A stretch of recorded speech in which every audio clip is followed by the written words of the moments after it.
అది ఒక జీవన విధానం, బయోడైవర్సిటీ. ఇది అర్థం కాని వాళ్ళు ఉంటారు చాలామంది, ఏం చేయలేము వాళ్ళని. వాళ్ళు అసలైనటువంటి తీవ్రవాదులు కానీ ఇంకొకళ్ళు.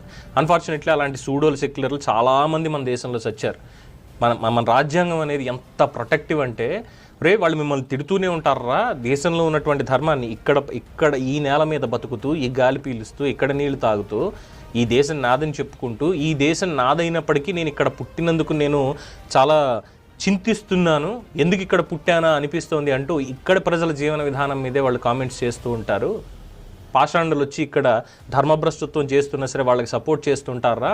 అయినా సరే వాళ్ళందరూ మన మనుషులు కాబట్టి, మన భారతీయులు కాబట్టి రాజ్యాంగం ప్రకారం వాళ్ళని గౌరవించుకోవాలి, వాళ్ళని ప్రొటెక్ట్ చేసుకోవాలని నా దేశపు రాజ్యాంగం ఇంకా ప్రొటెక్షన్ ఇస్తోంది. కాబట్టి ఇలా అడ్డదిడ్డంగా వాగేవాళ్ళు, అడ్డదిడ్డమైన పనులు చేసేవాళ్ళు ఇంకా బ్రతకగలుగుతున్నారు ఇక్కడ.